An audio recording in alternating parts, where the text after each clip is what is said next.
Bonjour chers auditeurs de Radio Jade FM, ici Frédéric Mispelblom pour l'émission Peindre et dépeindre le pays de Ré. Je me trouve cet après-midi au siège de la Société des historiens du pays de Ré, à la Bernerie en Ré, dans l'ancienne gare, dont on va parler tout à l'heure pour décrire ce très beau local, avec Maurice Baril, qui est le président de la société, Carmela Pesquer, qui est la présidente de Saint-Jean-de-Boiseau, donc des partenaires local Saint-Jean-de-Boiseau, Justine Bullard, qui est une ancienne service civique qui a travaillé au siège et qui fait maintenant partie du bureau de la société, et François Azin, qui est donc médiateur culturel de cette société. Et donc on va aborder la question des liens entre cette société qui a été créée il y a 41 ans et le Pays de Ré. Et donc on va commencer par l'historique de la création de cette société et de ses liens avec le Pays de Ré, comment cette société contribue à faire exister le Pays de Ré en tant que tel. Donc Maurice Baril, à vous la parole. Merci. Donc la Société des historiens est créée le 13 juillet 1981. Elle est créée à Boueil et puis elle va se déporter rapidement à Prigny, dans la maison d'un des 4 fondateurs, Émile Boutin. Les 3 autres sont Pierre Fréhor, photographe à la montagne, et puis nous avons Michel Lopez aussi, qui demeurait à Boueil à l'époque, et enfin Dominique Pierlet, qui sera à 2 reprises président aussi. Donc voilà, et les réunions se font donc à Prigny, dans la maison d'Émile, joyeusement, je pense. Et puis très rapidement, il a fallu trouver un local. Donc la municipalité de la Bernerie a affecté à l'association qui s'appelait à l'époque Société d'études et de recherche historique sur le Pays de Ré. Et donc elle a créé un local dans la maison Magret, face à l'église, qui nous a conservé jusqu'en 2015, où avaient lieu les réunions de bureau, où avaient eu lieu les réunions de travail, où petit à petit, chacun des adhérents, puisque la société a fédéré beaucoup d'adhérents très rapidement, a constitué une petite bibliothèque pour les chercheurs, pour tous les intéressés à l'histoire locale. La Société des historiens avait pour objet, elle l'a toujours pour objet d'ailleurs, de faire des recherches sur notre histoire, le Pays de Ré historique, c'est-à-dire de Rezé jusqu'au sud du Pays de Ré, presque en ligne droite, et puis tout le littoral. Autrefois 54 paroisses, aujourd'hui 45 communes, que c'est tous les chercheurs amateurs et professionnels aussi, puisque nous avons quand même régulièrement des gens de métier, on va dire, historiens, qui travaillent avec nous. Eh bien, c'est une société qui est ouverte à tout le monde depuis le début. Et toute personne est la bienvenue en recherche, en témoignage. Notre but est de rassembler et de transmettre notre histoire à nos générations et à passer le relais aux générations nouvelles. Donc nous avons donc beaucoup travaillé à la maison Magret. Pourquoi ça s'appelait pourquoi la maison Magret? C'est une famille qui a cédé cette maison, la propriété, à la commune, dans le but d'en faire un espace culturel, on va dire. Est-ce que vous pouvez dire quelque chose sur la présence de Rezé dans cette histoire, puisque je pense que spontanément, aujourd'hui, beaucoup de gens disent Rezé c'est Nantes, c'est pas dans le Pays de Ré, alors qu'il me semble qu'il y a un lien historique originel entre Rezé et le Pays de Ré. Rezé, Ratiatum, Port Romain. Je tiens, moi, le propos l'un de nos fondateurs, Émile Boutin, qui donne le nom au Pays de Ré. Ce n'est pas Gilles de Ré, comme on le dit souvent. C'est bien Rezé qui est pour le nom.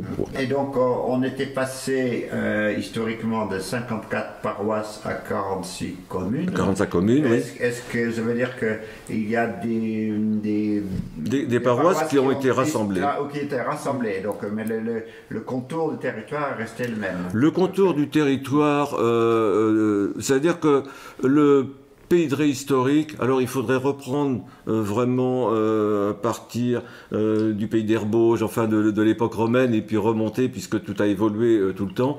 Nous sommes allés, il y a quelques jours, faire un voyage sur les marches communes entre le Poitou et la Bretagne. Alors là, il faudra en parler avec toute l'évolution que ça a permis, si je peux dire. Bon, alors là, pour le coup, c'est véritablement tout un ensemble à élaborer, mais nous nous reconnaissons d'un pays qui, en soi, prend à Rezé. C'est vraiment sa source, et c'est tout le sud-ouest du département qui est constitué par le pays de Ré. Le pays d'Herbauges, voilà. C'est quasiment une presqu'île, en fait, le pays de Ré. C'est une presqu'île, soit une presqu'île, soit, si à l'époque romaine, un delta, si on veut, puisque c'est quand même un pays d'eau. Un pays d'eau. Hein, donc, voilà, c'est...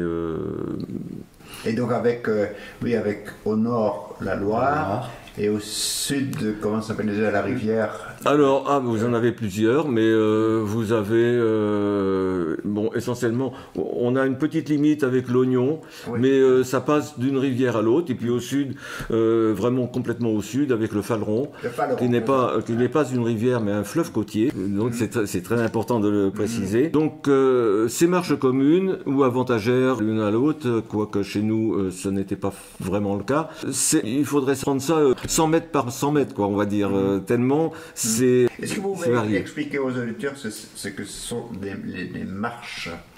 C'est comme une sorte de séparation? C'est une séparation, c'est une forme de frontière, mais c'est une zone tampon qui peut être soit directe ou soit prendre 10, 15 km, voire plus de large. Marche, ça veut dire frontière. Hein, voilà. Et vu que c'était une zone tampon, elles étaient aussi exemptées d'un certain nombre de taxes, pas plus relevées de la Bretagne que finalement du Poitou et du roi de France. Ça crée une identité. C'est d'une grande complexité. Elles vont durer jusqu'à la Révolution. Donc c'est devenu les marches de Bretagne. Et du Poitou. Voilà. On parle de marches. Alors il y avait 5 types de marches. Il y avait les marches communes, il y avait les marches avantagères à la Bretagne au Poitou, donc ça fait 3. Il y avait les marches controstées, et ensuite il y avait des enclaves. Les enclaves étant des morceaux dans un territoire qui appartenait à l'un ou à l'autre, et qui était aussi quand même militarisé, quoi. C'est pour ça qu'on a quand même tout un réseau défensif aujourd'hui entre la Bretagne historique et l'ancien royaume de France. C'est parce que chacun défendait aussi son précaré, et nous ici on a Machecourt. Donc il y avait des lignes de fortification. Il y avait les lignes qui restent les plus marquantes sont par exemple Clisson du côté de la Bretagne et Tiffauges de l'autre côté. Et donc, à un moment donné, vous avez déménagé dans ce lieu où nous sommes maintenant. La maison Magret, ou l'aile de la maison Magret qui nous était attribuée, était très agréable, très conviviale, mais c'était un petit home, une petite maison, il manquait plus que la cheminée. Elle existait, mais on faisait pas de feu avec la bibliothèque, c'est embêtant. Et puis, nous sommes arrivés à un stade où, depuis déjà plusieurs années, on demandait à avoir plus grand, plus d'espace.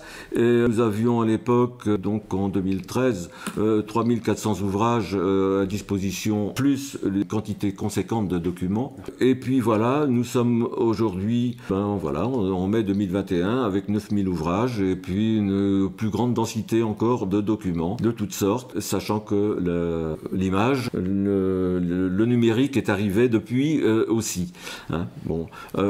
À savoir aussi quand même, puisque si nous recueillons beaucoup d'articles de chercheurs, nous produisons donc depuis le début, depuis 1981, un bulletin. C'est un bulletin annuel. Depuis que nous sommes arrivés ici, nous avons travaillé beaucoup avec l'association des maires du Pays de Ré, qui nous a beaucoup aidé pour nous installer, pour nous permettre de trouver des jeunes, travailler avec nous. Puis, en compensation, nous avons produit des bulletins sur des thèmes particuliers, comme le marine marin, sur les marais. Pourquoi la gare? La gare était désaffectée. Exactement. La gare était désaffectée. Elle était abandonnée depuis, on va dire, la fin du XXe siècle, depuis 1995-97. Et donc, la gare et tous les alentours, on va dire, n'étaient plus, étaient restés tels que, on va à l'abandon. La bernerie était partante. Donc, c'était une bonne occasion de réhabiliter réhabiliter un lieu et vraiment de le restaurer, à tel point que une fois qu'elle a été restaurée, quelques anciens qui arrivaient en vacances des régions extérieures étaient heureux de retrouver la gare qu'ils avaient connue étant enfants, quand ils venaient voir la mer pour la première fois, que ça montre que le travail a été très bien fait.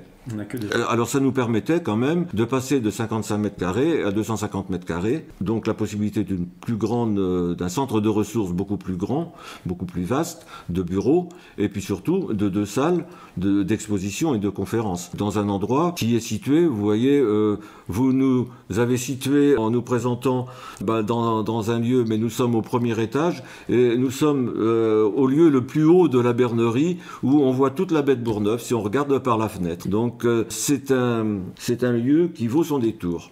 Et vous pouvez expliquer aux auditeurs justement qu'est-ce qui reste de l'ancienne gare, parce qu'il reste des parties de l'ancienne gare qu'on peut retrouver qui n'ont pas de fonction pour les archives ou pour quoi que ce soit, mais qui sont des vestiges de l'ancienne gare qui ont été conservés pour ça.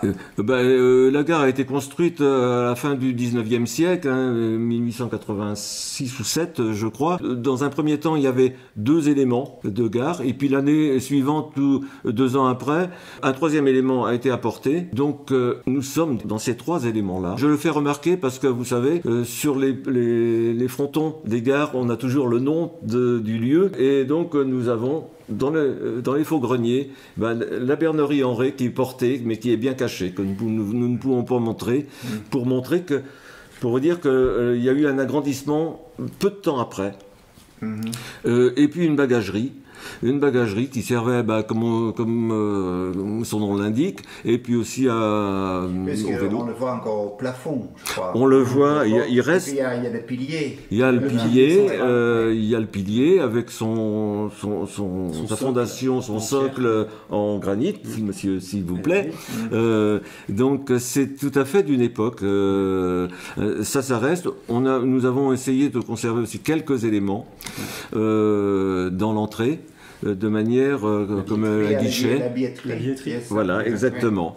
Alors, malheureusement, aujourd'hui, ça n'est plus. On ne peut plus acheter de tickets, on ne peut plus acheter de billets, on ne peut plus composter. Mais ce qui ne nous empêche pas de recevoir les gens qui veulent prendre le train et qui ne savent pas comment faire, ou de les abreuver en été, par exemple, donc sans problème. D'accord, et puis il y a un très bel escalier.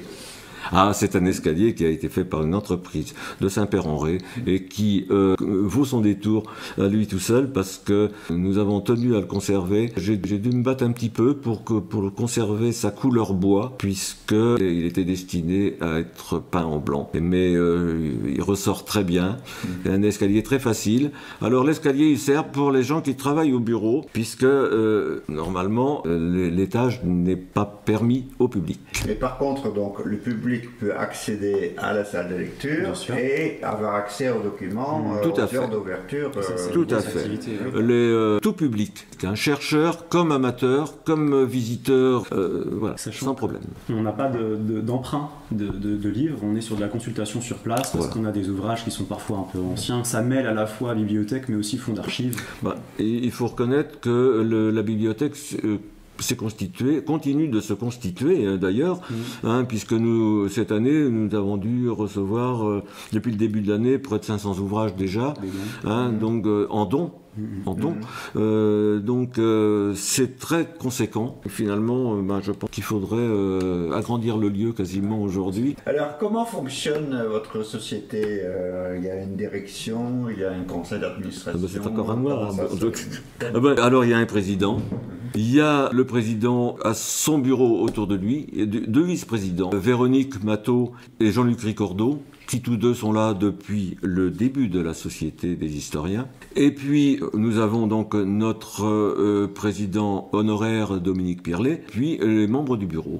Il y a 12 membres du bureau. Et puis, enfin, nous avons un conseil d'administration. Ce conseil d'administration, il est composé du bureau, de conseillers Jean-François Carrès et Béatrice de Grandmaison. Et puis, ce conseil d'administration est composé de tous les présidents de nos associations partenaires que nous fédérons, parce que depuis 1995, des associations locales qui étaient fondées pour certaines avant nous, même avant 1981, ont souhaité se rapprocher de nous pour que nous travaillions ensemble sur des thèmes particuliers ou que nous partagions nos connaissances. Et donc aujourd'hui, eh bien, nous fédérons 23 associations locales qui sont réparties sur l'ensemble du pays de Ré, donc ce qui correspond environ à 1300 personnes quand même, et qui nous permettent d'avoir justement des référents locaux pouvant intervenir partout dans les communes du Pays de Ré, qui le souhaitent, puisque nous sommes à disposition, nous sommes au service des communes du Pays de Ré. Et donc, ce qui nous fait quand même un conseil d'administration conséquent. Alors justement, nous avons ici donc une représentante d'une de ces associations locales, Carmela Pasquier. Est-ce que vous pouvez dire quelque chose sur les liens entre ce que vous faites vous et puis le siège, la direction de la société? Ces liens sont très importants parce que en fait, l'histoire ne s'arrête pas à la frontière de la commune. Les territoires ont évolué et en même temps, comment dire, les familles, les fiefs étaient quelquefois disséminés sur plusieurs communes. Donc c'est très intéressant de travailler tous ensemble en fait. Donc il y a eu des recherches comme ça communes qui ont été faites. La plus emblématique qu'on peut dire pour laquelle on a regroupé, il y en a deux auxquelles je pense. C'est d'une part tous les recherches qui ont été faites sur les moulins du Pays de Ré, et d'autre part aussi un thème qui était très important, c'est celui de la Grande Guerre, parce qu'en fait toutes les communes ont été touchées, donc c'était important de pouvoir mettre en commun et avoir une vision notamment aussi par exemple sur la Révolution française. Ça permet d'avoir une vision globale de ce qui s'est passé sur le territoire. Mais comment ça se passe dans une association partenaire? Chaque association travaille sur ses propres thèmes. Absolument. Ou il y a un thème central qui est travaillé alors ça peut être les par deux. Tout le monde. Ça peut être les deux. En fait, à la base, chaque association travaille sur sa commune, sur son territoire. Donc, elle fait les recherches qu'elle veut en fonction de son territoire. Nous, à Saint-Jean-de-Boiseau, eh bien, nous avons fait des recherches sur les personnages, sur les lieux, sur les coutumes, sur un certain nombre de sujets.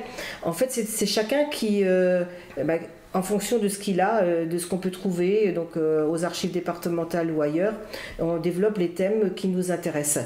Et après, il peut y avoir aussi des thèmes qui sont mis en commun pour justement, comme je vous disais, avoir une vision globale d'un événement ou de quelque chose qui s'est passé sur le territoire.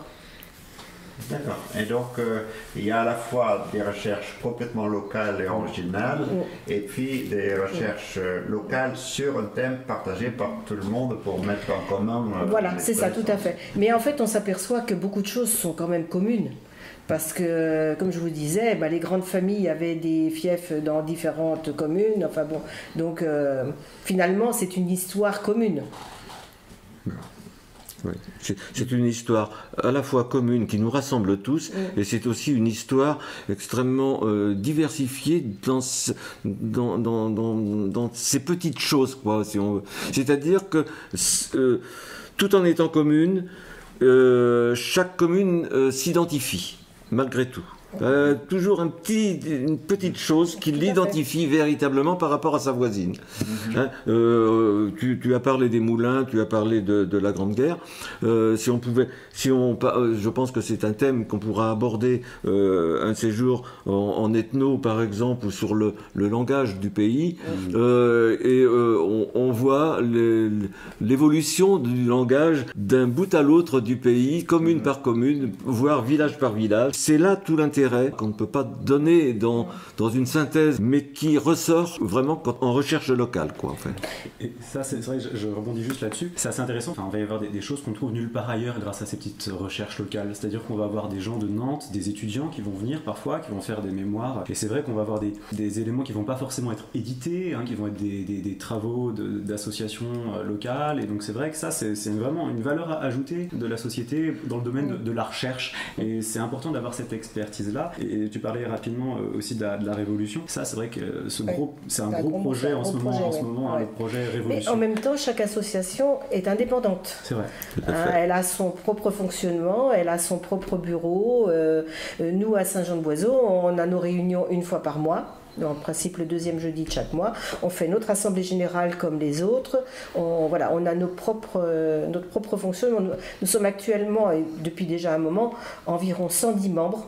Alors tout le monde n'est pas vraiment actif non plus. Nous avons beaucoup d'adhérents qui apprécient ce qu'on fait, qui sont intéressés. Voilà, mais il y en a que. Et chacun a son domaine de prédilection. Entre les recherches aux archives, nous avons eu quelqu'un qui nous a fait de magnifiques maquettes des lieux de Saint-Jean-de-Boiseau, auxquels nous tenons très très précieusement. Chacun travaille. Nous avons Jean-Pierre Parois qui nous fait nos vidéos et nos films sur les coutumes, sur les savoir-faire, sur les paysages, sur beaucoup de choses qui à l'avenir deviendront des archives très importantes. C'est ça. Alors justement, donc vous parlez des particularités commune par commune, village par village, y compris du point de vue du langage, etc. Mais est-ce que comparé aux deux autres grandes régions, la Bretagne et le Poitou, est-ce que vous pouvez dire quelque chose suivant vos recherches, sur quelle est la spécificité du Pays de Ré? Parce que c'est quand même une question. Prochain thème de la revue.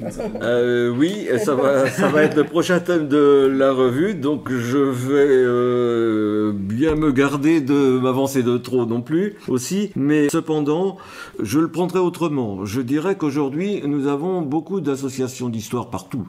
Dans toutes les régions, et qu'un grand nombre d'associations d'histoire extérieures au Pays de Ré nous demandent comment nous faisons pour pouvoir travailler ensemble, pour être regroupés de cette manière-là. Ça montre que l'identité du Pays de Ré est reconnue alentour. Moi, je pourrais vous trouver une quantité de spécificités, mais on est un petit peu chauvin aussi dans ces conditions-là. Non, si vous étiez très chauvin.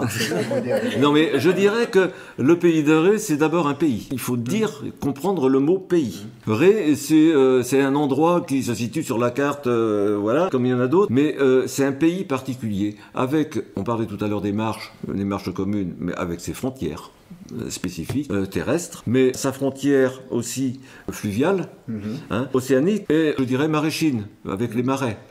Bon, donc c'est un pays qui regroupe, et il ne nous manque que les montagnes finalement. Nous avons quelques petites collines qui sont faciles. La spécificité, c'est de ne pas en avoir. Elle a une spécificité grande et particulière, c'est que nous sommes la baie de Bourgneuf. Nous sommes sur la baie de Bourgneuf. La baie compte énormément. La baie compte en histoire. La baie rassemble, c'est ce grand vide de mer ou d'océan qui finalement rassemble tout son contour. C'est le noyau, on va dire. J'ai envie de dire le noyau économique historique, puisque la production de sel a suffisamment d'importance, là encore pour qu'on s'étale davantage, mais parce que c'est vraiment une histoire de nombreux siècles, mais qui a quand même rayonné tellement loin. Voilà, c'est-à-dire c'est un pays, le Pays de Ré, par sa baie, est un pays accueillant. Et puis, il est aussi un pays où nous avons reçu de beaucoup de gens d'ailleurs, tout en gardant notre identité. Et puis, il y a peut-être aussi cette ambivalence un peu entre la Bretagne et le Poitou. Ouais, c'est vrai que ça, c'est un peu exactement comme tu dis. Là, c'est ça, le mélange un peu des deux. Le fait qu'on est là, historiquement dans le duché de Bretagne, mais méridional, d'une culture qui est aussi poitevine. Bon, je suis bien content que ce soit des jeunes qui le disent. Alors, on a les deux. Nous arrivons à l'heure de notre petite pause musicale.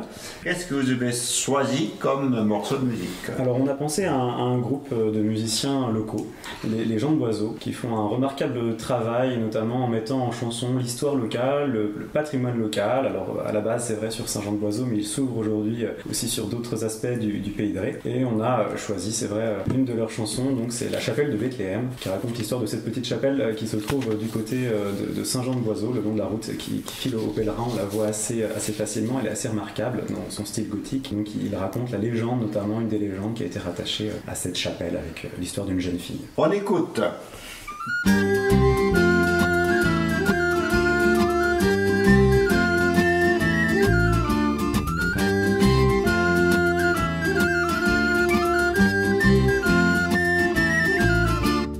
Elle arrivait d'ailleurs et elle ne croyait pas aux contes et aux légendes des gens qui vivaient là.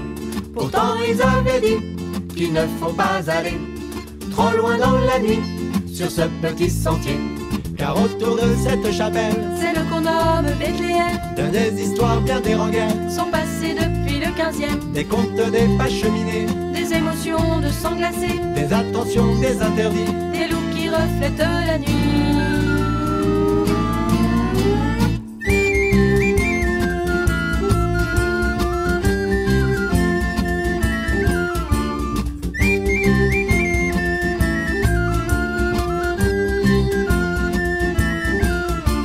Elle ne les a pas crues, elle leur dit qu'elle ferait retentir dans la nuit la teinte du clocher.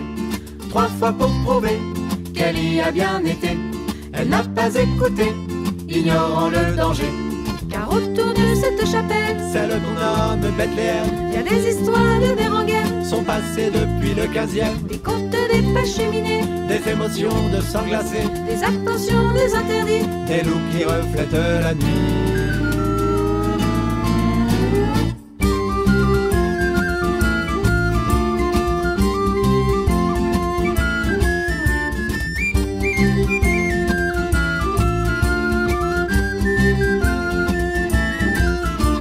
Écoutant les bruits de la nuit, ils attendirent un bon moment avant d'entendre retentir les cloches sonner dans le vent. Les 2 premiers coups furent légers, dans le 3e un son naquit. On entendit l'appel à l'aide d'un cri qui déchire la nuit.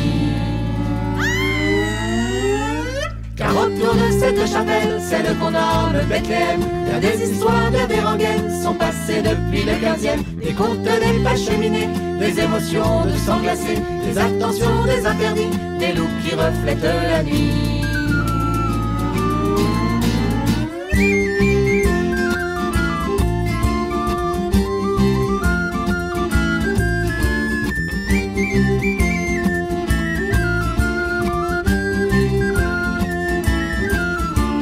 Comme à minuit elle n'était pas rentrée, ils décidèrent d'aller la chercher. Les gars s'en allèrent vers le bois, en espérant qu'elle fût là.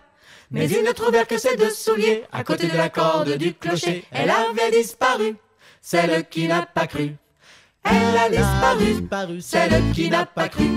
Car autour de cette chapelle, celle qu'on nomme Bethléem, il y a des histoires bien déranguaines, sont passées depuis le 15e. Des contes, des pas cheminés, des émotions de sang glacé, des attentions, des interdits, des loups qui reflètent la nuit. Car autour de cette chapelle, celle qu'on nomme Bethléem, il y a des histoires bien déranguaines, sont passées depuis le 15e. Des contes, des pas cheminés, des émotions de sang glacé, des attentions, des interdits, des loups qui reflètent la nuit.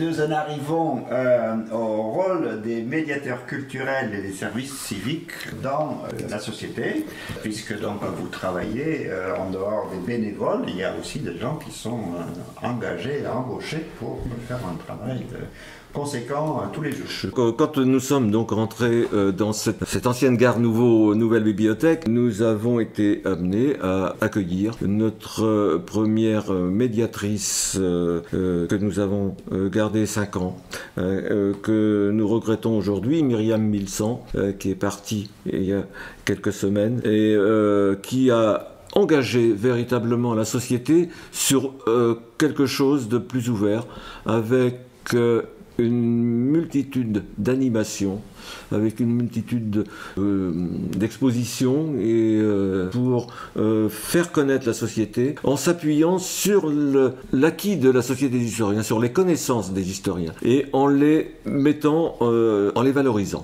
par divers projets. Et donc François, qui a pris la succession de Myriam comme médiateur, peut peut-être nous en parler un petit peu avec Justine. Alors en l'occurrence, moi je suis arrivé en tant qu'employé En octobre dernier, même si je fréquentais déjà justement la maison, j'ai été service civique ici. Alors c'est vrai qu'aujourd'hui on a une société qui s'est énormément tournée vers l'animation pédagogique. Donc comme le disait Maurice, c'est important, il y a toujours derrière cet acquis historique et de recherche qui est la base peut-être de cette ouverture vis-à-vis notamment des scolaires, mais aussi du grand public de manière générale. Alors, ça passe par différentes actions. À la fois on a, si on commence par les scolaires, ça peut passer aussi bien par des sorties scolaires qui s'organisent dans le cadre de partenariats avec les EPCI, donc les communautés de communes. C'est le cas à Machecou. Par exemple, l'année dernière, on a organisé une semaine, c'était du côté des vignes à Corcoué. Cette année, on continue, on en réorganise une autre du côté du château, justement, de Machecou. Et qu'est-ce qui se passe pendant ces sorties? Alors, qu'est-ce qui se passe? Concrètement, on est accueilli sur un site patrimonial, mais il faut aussi avoir une conception assez ouverte du patrimoine, justement, parce que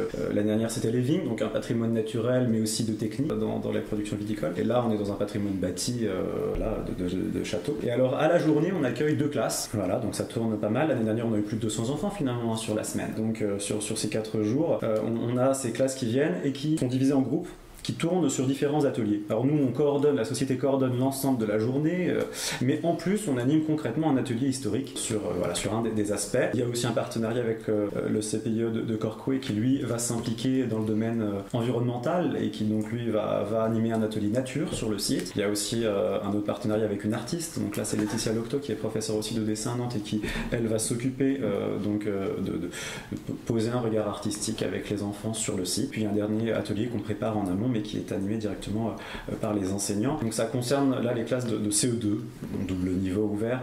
Et donc on est sur l'initiation à cette histoire, notamment locale, et puis un travail sur différents types de regards qu'on peut poser sur ce patrimoine, d'où le nom du projet qui s'appelle Regard sur le patrimoine. Donc ça, on comprend aussi que derrière il y a une demande des municipalités qui nous contactent pour organiser ce genre de sortie. Je pense que ce sont des projets qui sont aussi amenés à se développer dans le territoire dans les années à venir. Donc là, on sait déjà tout Sud-Atlantique qui est concerné, hein. Ça ne concerne que les écoles de ce territoire-là. Mais il y a d'autres types de projets qui peuvent se développer ailleurs. Donc là, c'est quelque chose d'assez concret qui nous prend aussi pas mal. Sachant qu'on a aussi d'autres projets pédagogiques où on est peut-être moins en intervention, mais plus en préparation. Je pense par exemple aux mallettes pédagogiques qui sont des mallettes qui ont été préparées avec les services civiques. Je pense que tu en reparleras peut-être un peu, Justine. Effectivement, ce sont du coup des mallettes avec des objets qui parlent d'une époque. Là, on en a sur la Première Guerre mondiale, sur la Seconde Guerre mondiale, et elles sont livrées aux professeurs du Pays de Ré, clé en main, avec des documents pédagogiques numériques qui ont été préparés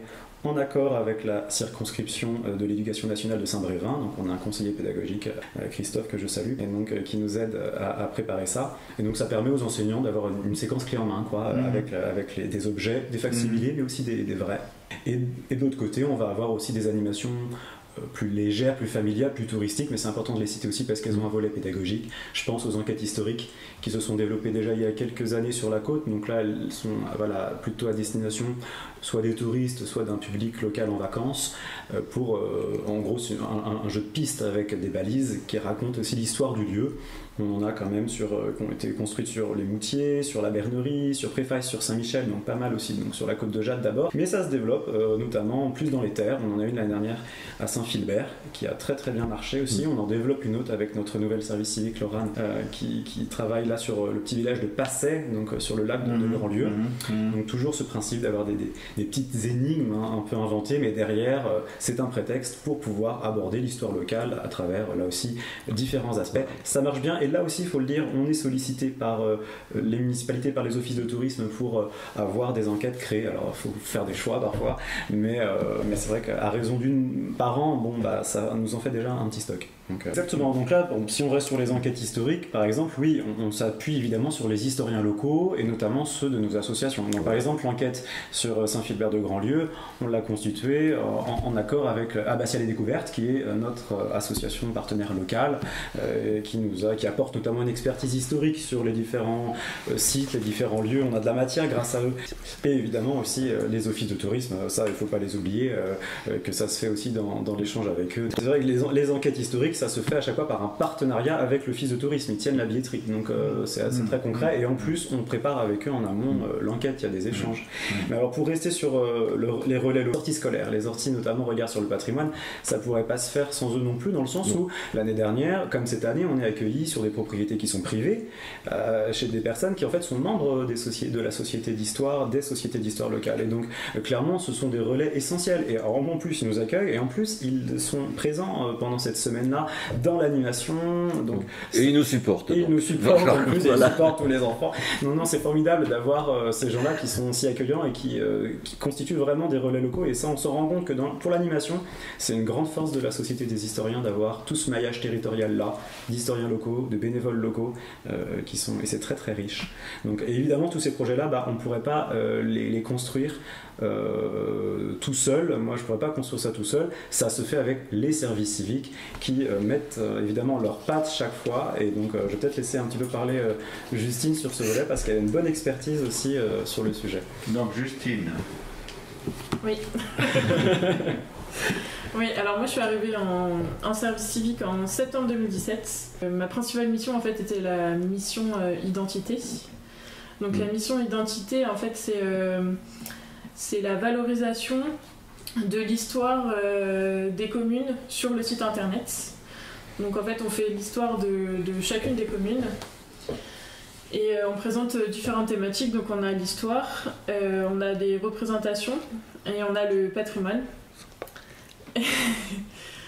Donc en fait on a ces volets-là qui sont encore en cours de réalisation finalement, parce que c'est un énorme travail de recherche et de mise en valeur sur le site internet. Donc ça c'était ma principale mission, mais j'ai eu également d'autres missions annexes finalement, où j'ai fait la réalisation d'une des deux mallettes pédagogiques, donc celle qui était sur la Première Guerre mondiale. Donc en fait il s'agit d'un colis qu'aurait pu recevoir un poilu pendant la guerre dans les tranchées. Et donc c'est pour parler avec les scolaires en fait de toutes les conditions de vie qu'il pouvait y avoir dans les tranchées. Donc ce sont des colis facsimilés que j'ai réalisés moi-même, qui n'a pas été très simple non plus. Il y a du bricolage. Ouais. C'est important. Mais avec certains objets anciens. Oui, notamment j'ai utilisé un moule à beurre ancien en bois pour pouvoir faire la fausse mode de beurre. La fausse mode de beurre. La fausse mode de beurre qui du coup est en pâte à durcir en fait qu'on met au four. Donc c'est vrai qu'on n'est pas sur du vrai beurre du coup parce qu'on est sur un mais dans la mallette voilà. Malgré tout dans la mallette aussi il y a quand même une paire de chaussettes, voilà. Puis il y a de la correspondance, les lettres, ça c'est important. Oui. Et en fait on est parti d'une correspondance d'un soldat de Brun. Donc en fait on s'est basé sur une vraie correspondance dans lesquelles en fait sont cités des éléments. Donc là on a du beurre, des chaussettes côté, le camphre. On a aussi des petits gâteaux beurlus pour rappeler un peu le local et une tablette de chocolat. Voilà, donc c'est pour aborder les thématiques de santé dans les tranchées, notamment avec le camphre. Donc les chaussettes aussi, pour avoir plus chaud et voilà. Et les thématiques de réconfort en fait, donc avec tout ce qui est le chocolat, les gâteaux, vraiment pour le réconfort du soldat. Donc voilà, on a un peu tout ça dans cette mallette qu'on fait découvrir aux enfants. On a aussi quelques lettres de la correspondance qu'on a copiées et plastifiées. Et voilà. Et elles sont déjà importantes ces lettres parce qu'elles parlent effectivement de toute la vie aussi sur le front avec cette mallette, colis plus des documents numériques. Voilà, pour les enseignants de cycle 3, clairement il n'y a pas besoin de beaucoup plus pour aborder en première approche, parce que c'est vraiment une première approche en primaire, les conditions de vie au front, ce que vivait aussi la population à l'arrière, et puis avec ça on a mis des documents en plus numériques un diapo pour parler du récit globalement. Bon bah voilà, en 2-3 séances, grâce à ça, les enseignants de CM, elles ont fait leur séquence. Donc ça, c'est très très apprécié, c'est très demandé. Vous voyez, en ce moment, à la Nouvelle Maison de l'Histoire, il n'y a plus aucune mallette. Elles sont toutes en train de tourner actuellement dans diverses écoles, aussi bien sur la côte de Jade que maintenant de plus en plus de demandes justement vers Saint-Philbert, donc l'est de ce pays de Riva. C'est quelque chose un peu aussi dans l'esprit de ce qu'on fait déjà en local, dire que les associations locales, comme chez nous, on a beaucoup de contacts et on les maintient beaucoup avec les écoles. Donc, des fois, ils nous sollicitent pour faire une petite visite locale ou alors pour parler d'un thème particulier, avec les maisons de retraite aussi. C'est quelque chose qui est très important, d'une part pour les connaître et puis pour pouvoir recueillir un peu ce qu'ils ont à dire, et d'autre part aussi, à travers notamment les films que nous fait Jean-Pierre, leur faire revivre un petit peu, le temps d'une après-midi, ce qu'ils ont connu autrefois. Donc vous essayez vraiment de rendre l'histoire la plus vivante, la plus accessible possible en plus grand nombre. C'est notre héritage que nous avons à transmettre. Et donc c'est cette histoire de transmission qui passe très bien avec les jeunes. Moi l'an dernier, je suis allé, je crois, 7 fois dans une école où j'ai passé toutes les classes, simplement pour faire visiter le bourg. Puisque virus oblige, on pouvait pas être, on pouvait être à l'extérieur, et donc ça a été terrible parce que quand je revoyais les parents quelques jours plus tard, ils me disaient bon bah t'as fait un bon coup, maintenant on est obligé de suivre nos enfants qui nous font la visite à ta place, et donc ça montre à quel point ils sont touchés. Mais il faut vraiment les toucher de près. Il faut leur montrer telle pierre qu'ils ont dans leur maison, etc., tel objet, ce qui se passait dans cet endroit-là, pour qu'ils aient des repères, pour qu'ils gardent les repères. Nous sommes très attachés au petit patrimoine, l'importance de garder des repères un peu partout, dans nos bourgs, mais dans nos campagnes également. Les enfants le remarquent. Je n'ai jamais eu que des questions judicieuses. Il y a une vraie demande, c'est vrai, des enfants, des familles. L'histoire locale, on se rend compte que c'est une bonne manière aussi d'accrocher la grande histoire. C'est très concret pour eux, c'est le quotidien, c'est le bourg, c'est pas du tout désincarné, et c'est vrai que ça fonctionne bien. Puis en plus il y a plein de passerelles qu'on peut faire avec les programmes scolaires. On se rend compte que c'est assez ouvert sur plusieurs aspects, donc en fait il y a des bonnes manières de rentrer dedans, et c'est pour ça que ça fonctionne bien. Alors il y a tout un travail notamment vis-à-vis des primaires. Il y a aussi, c'est vrai, on essaye aussi de parfois de toucher des plus grands. Il n'y a pas longtemps, je suis intervenu avec une collègue de Pornic, par exemple du côté du lycée Pornic. Donc ça, c'est aussi c'est quelque chose à développer, et on se rend compte que là aussi ça fonctionne bien.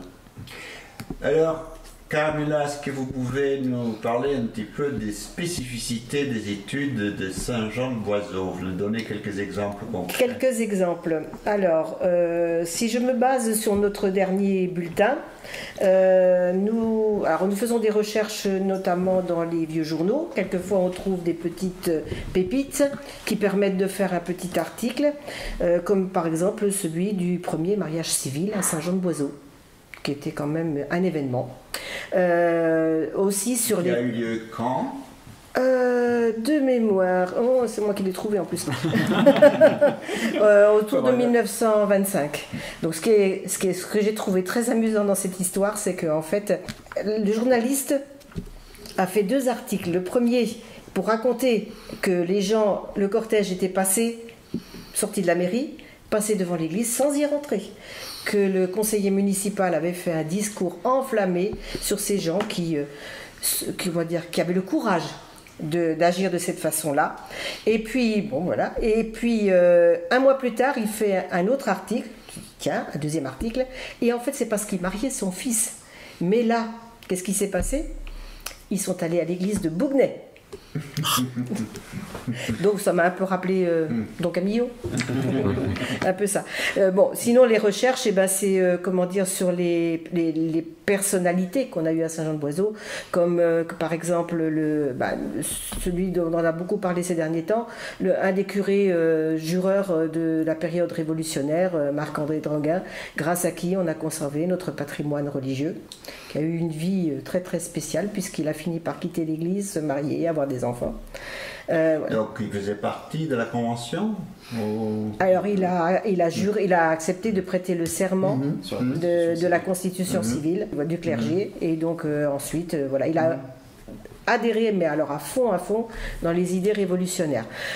D'autres personnes qui sont un petit peu plus récentes, comme, le comédien Jean Brochard, c'est pas si vieux, voilà, ou bien le prêtre Edmond Bertreux, voilà, des choses comme ça. Sinon, sur les lieux, notre église, qui est quand même très ancienne, la chapelle de Bethléem, le château du Pé, voilà. Donc c'est une des églises qui n'a pas été détruite. C'est ça. Elle est d'origine. Elle a été restaurée magnifiquement récemment, mais elle est d'origine. Et c'est la seule toiture de cette période qui reste dans le département. Il y en avait une deuxième, c'était celle de Lavaux qui a brûlé il y a quelques années suite à un orage. Donc voilà, après ça peut être on a travaillé comme beaucoup d'autres sur les moulins, sur les commerces du bourg, sur tous les sujets qui peuvent être... Et vous vous réunissez combien de fois? Alors une fois par mois, une fois par mois, en principe le deuxième jeudi, c'est-à-dire tous ceux qui sont... qui travaillent, mais c'est ouvert à tous les adhérents, tous ceux qui ont envie de venir peuvent venir. Nous avons un local qui nous est mis à disposition par la municipalité, qui est en fait l'ancienne maison du gardien du château du Pé, un très beau local qui avait été restauré aussi, et nous avons des rapports avec la municipalité qui sont exceptionnels. Et ça, il faut le souligner. Voilà, vraiment, on est très très bien. PE qui de mémoire voulait dire situation un peu élevée. D'accord, effectivement, parce que du côté de Jus, il y a le P de l'île, par exemple. Le P de l'île, c'est un lieu. C'est un lieu élevé, voilà, parce qu'en fait c'était un lieu qui était au-dessus. La Loire autrefois passait au pied, ce qui n'est plus le cas maintenant. Alors voilà, mais donc voilà, en fait chacun trouve le sujet qui l'intéresse. Il y en a un qui a travaillé sur toute la culture du lin à Saint-Jean, qui a été très importante pendant une période. Enfin voilà, bon, chacun trouve le sujet qui l'intéresse. Mais il y avait des trous à faire. Le trou à lin. Le trou à lin. Le trou à lin. Il y en a un de chez nous qui avait fait le recensement des trous à lin. Parce que c'est pareil, il y avait une culture de là, il y avait une culture de la vigne. Jean-Pierre de Parois a fait un film avec des figurants. Ils ont fait le travail de la vigne, de la plantation jusqu'à la récolte, enfin la fabrication du vin. Voilà. Il y a eu Guillaume Guillaume Blin, qui est du groupe Santiane, voilà, avec Thérèse qui malheureusement n'est plus là, mais qui travaillait beaucoup autour du patrimoine aussi de Saint-Jean et qui s'occupait par exemple du repassage des coiffes. Voilà, mais bon, tous les sujets sont intéressants. Moi j'ai travaillé longtemps et j'ai pas fini. J'ai pris toutes les minutes du notaire du pèlerin que j'ai lu feuille par feuille. Et j'en ai fait un tableau Excel pour relever tout ce qui concernait Saint-Jean-de-Boiseau, les ventes de terre, les échanges. C'est comme ça que j'ai trouvé d'ailleurs le contrat de mariage du curé d'Anguin. C'est vrai qu'effectivement, on n'a pas appuyé tellement sur la recherche en archives, et pourtant elle est très importante. Donc on travaille aussi sur, j'allais dire la grande histoire, mais la grosse histoire, si on peut dire. Et c'est à nous, justement, de nous rattacher à la plus grande encore. Nous sommes des petites mains, peut-être, mais il y a quand même dans toutes nos associations des personnes qui sont attachés vraiment à faire des recherches profondes.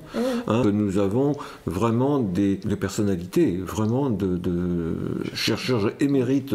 Ça a été de tout temps à la société. Et nous y tenons beaucoup, puisque c'est là-dessus que nous nous appuyons pour ensuite pouvoir diffuser d'une manière peut-être un peu plus légère, mais qui est nécessaire pour pouvoir passer et pour pouvoir agripper les nouvelles générations également. Et même aussi pour expliquer aux habitants un peu l'histoire de leur territoire et que ce soit accessible aussi à tous finalement. C'est vrai. Voilà. Et c'est un enjeu d'ailleurs dans le Pays de Ré, peut-être, où il y a une population nouvelle qui arrive beaucoup à la fois avec une attraction métropolitaine du côté de Nantes, au nord-est, et puis ça diffuse pas mal dans tout le Pays de Ré, et puis sur le secteur aussi de la Côte de Jade, où on a énormément de personnes qui s'installent à partir de leur retraite ou autre, et donc du coup il y a de nouveaux arrivants, et il y a peut-être un besoin de pédagogie, d'histoire locale justement pour comprendre un peu le territoire où ils veulent s'ancrer. Voilà, ils veulent s'enraciner. C'est un endroit où poser ses valises. Exactement. Donc, alors justement, quelles sont les perspectives d'avenir et quels sont les événements à venir que vous allez organiser? Il y a plein de domaines en soi, hein. On peut en aborder quelques-uns. Déjà, en histoire, qu'elles soient grandes ou petites, on commence des recherches. Et ne s'arrête plus jamais. C'est vrai. Donc il y a plein de projets en cours qui finissent pas. En soi, les moulins, ça fait des années que c'est toujours pas quelque chose de terminé. Comme j'ai dit tout à l'heure, le projet Révolution, c'était un énorme projet, il faut quand même le redire, de recensement démographique des événements et de ce qui est arrivé à la population dans les années révolutionnaires dans le pays de Ré. Ça se veut objectif, avec un bilan avant et après Révolution. Ça mobilise pas mal quand même de bénévoles sur l'ensemble du pays de Ré dans les différentes associations partenaires. C'est très très important. Je ne pense pas qu'il y ait un équivalent de ce travail de recherche dans d'autres territoires, en tout cas sur un maillage comme ça, avec une base de données qui sera rendue accessible. C'est pas absolument le cas, et ça continue tout le temps. Et puis il y en a d'autres qui sont toujours lancés. C'est aussi des préparations. Alors je pense à des partenariats, notamment avec des organismes publics. Je pense au PETR, donc qui regroupe les différents. Qui veut dire quoi, un PETR? Pôle d'équilibre territorial et rural, c'est ça. Et donc ça regroupe les différentes intercommunalités du pays de Ré, donc les différentes agglos. Voilà. Et donc avec le PETR, la société, elle s'associe notamment pour organiser, notamment sur le volet communication, les journées européennes du patrimoine. Ça fait quelques années, avec une collègue, Marie Pernet, là aussi qu'on salue, et qui donc du coup est employée par le PETR, mais vient travailler chez nous en relation avec les différents bénévoles de la société qui s'impliquent énormément lors des journées du patrimoine. Donc sur le terrain évidemment, pour présenter le petit patrimoine le plus grand au public. Et donc il y a tout un travail de communication qui est fait sur ces journées-là, qui est très très important, je pense, pour le patrimoine, qui ne s'ouvre parfois qu'à ce moment-là, lors des journées, notamment dans les domaines privés. C'est aussi par exemple l'organisation pour lancer ces journées de la soirée Kaléidoscope. Ça, c'est une soirée aussi importante dans l'année, peut-être pour le patrimoine local. Donc c'est le vendredi soir, la veille du week-end des JEP, avec une soirée sur une photo qui a été prise, donc une seule photo qui domine, on va dire, la soirée, sur laquelle une dizaine d'intervenants parlent, une dizaine de minutes, sous différents aspects, avec différents regards, d'où le nom Kaléidoscope. Donc ça peut être aussi bien sur des sujets historiques, géographiques, sociaux ou plus écologiques. Et donc ça fonctionne bien. À chaque fois, il y a des retours quand même. Vous venez de donner un exemple d'une de ces photos? On peut dire celle de l'année dernière, par exemple. C'était au niveau des usines Kuhlmann à Paimboeuf. Donc là, on essaie chaque année de varier le type de patrimoine qui est abordé. Et là, on était du coup sur un patrimoine industriel qui était important. Donc c'était la photo d'un bâtiment. C'est ça, d'un bâtiment de cette usine-là qui est resté avec une friche. Et en soi, c'est vrai qu'il y a des travaux. On essaie aussi de se tenir peut-être à jour de l'historiographie. Il y a des travaux sur le patrimoine industriel qui sont très très développés, et de plus en plus aujourd'hui. Pour cette année, on va partir sur un patrimoine. Le thème de l'année, c'était patrimoine durable pour les JEP.